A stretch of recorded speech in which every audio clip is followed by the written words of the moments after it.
जय श्री श्याम साथियों, कैसे हैं आप सब। स्वागत है आपका एक बार फिर आपके अपने YouTube channel Shri Shyam classes. जी हाँ साथियों, आज अपन बात करें चतुर्थ श्रेणी कर्मचारी भर्ती, जिसके अंदर कौन सा विभाग आपको चुनना चाहिए। साथियों अभी अगर मैं बात करूं विभाग के बारे में, साथियों कौन सा विभाग आपको चुनना चाहिए कि सर हमें फॉर्म भरते समय तो इतना पता नहीं था, ई मित्र वाले ने अपनी इच्छा से फॉर्म भरा है, अब एग्जाम हो चुके हैं, आपको आइडिया लग रहा है कि आपके नंबर कितने आ रहे हैं कि सर मेरे 80 आ रहे हैं, मेरे 90 आ रहे हैं, मेरे 100 आ रहे हैं, मेरे 70, मेरे 65 ये नंबर आ रहे हैं। तो उस नंबर के हिसाब से अभी आपके पास में मौका है 16 अक्टूबर से पहले। साथियों 16 अक्टूबर से पहले पहले आपके पास में क्या है, मौका है विभाग बदलने का। विभाग बदल सकते हो साथियों। अब ये सवाल जो पिछला मैंने एक बनाया था कि क्या क्या बदल सकते हो क्या नहीं, उसके ऊपर हजारों कमेंट आ रखे हैं कि भाई सर क्या करें। कई ये कह रहे हैं कि सर हमारा जिला चेंज हो गया। साथियों छोटी मोटी अगर मिस्टेक है आपके फॉर्म में कोई दिक्कत नहीं, एफिडेविट बनता है, एफिडेविट से पूरा काम हो जाएगा। लेकिन अगर बड़ी ही दिक्कत आ गई तो साथियों दिक्कत हो सकती है, वरना अगर छोटी मोटी दिक्कत, नाम में स्पेलिंग में, मदर नेम में स्पेलिंग में, जिला चेंज हो गया, बर्थ सर्टिफिकेट आपके विवाह सर्टिफिकेट सर नहीं बन पाया, मैंने फीमेल का उस वजह से सर कर दिया, अभी मेरे पास तलाकशुदा का डॉक्यूमेंट नहीं है तो साथियों फिर वो नहीं माना जाएगा। अगर वो बाद में बन गया कर गया जो भी है मैटर, साथियों एफिडेविट ही अंतिम सॉल्यूशन है सभी एक चीज़ों का। तो साथियों यहाँ पर बात करें समय रहते बदल लेना है विभाग का बहुत बड़ा असर पड़ने वाला है। साथियों यहाँ पे शासन सचिवालय, आरपीएससी और अन्य विभाग, ये 3 विभागों के बारे में बात करने वाले हैं साथियों।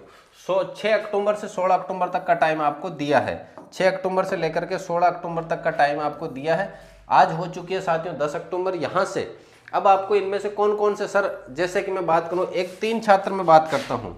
सर मेरे तो 100 प्लस नंबर है, 100 प्लस प्रश्न है। साथियों यहाँ प्रश्नों की बात होगी।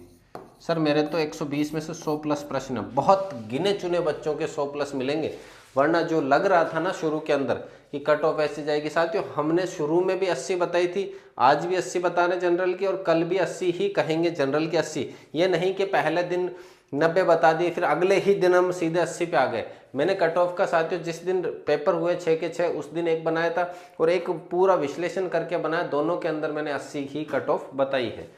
तो एक तो ये छात्र जिनके 100 प्लस प्रश्न सही है, दूसरा छात्र वो है जिसके 80 प्लस सही है, और तीसरा वो छात्र है जिसके 60 प्लस सही है। अब 3 अलग अलग छात्र मैंने ले लिए हैं। इन तीनों के अंदर लगभग ऑलमोस्ट सभी छात्र आ चुके हो। आप जो भी वीडियो देख रहे हो इन सब के बीच में किसी के 100 से ऊपर है, किसी के 80 से ऊपर, किसी के 60 से ऊपर। 60 से कम बहुत रेयर चांस है जिनके।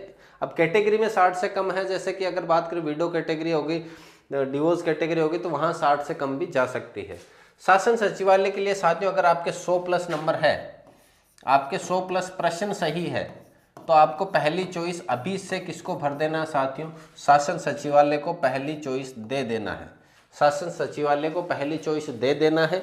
अगर आपके 100 प्लस प्रश्न अभी भी सही है तो बदलाव आप अभी जाकर के ई मित्र पे कर सकते हो साथियों। 300 रुपये का शुल्क लगेगा।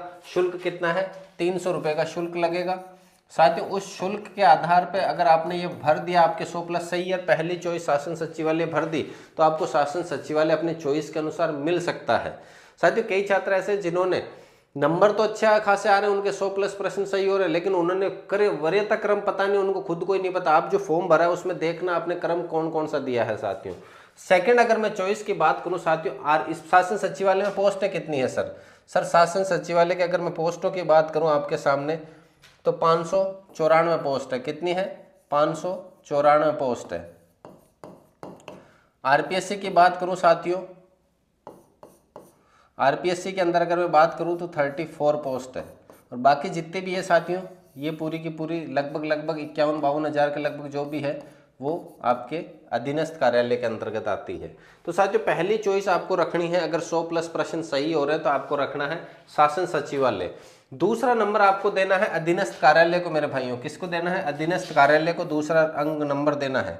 दूसरा नंबर आप किसको दोगे साथियों, अधीनस्थ कार्यालय को दोगे। अब आप कहोगे सर आरपीएससी को क्यों नहीं दे रहे। आरपीएससी साथियों मात्र और मात्र 34 पोस्टें हैं, मात्र और मात्र 34 पोस्ट है, तो इसको आप तीसरा वरीयता क्रम ही देना है, आपको तीसरा ही देना है। तो पहला क्रम शासन सचिवालय में अगर ड्यूटी लग जाती है साथियों तो जयपुर के अंदर नौकरी रहेगी, परमानेंट नौकरी रहेगी, प्रमोशन बहुत जल्दी होगा।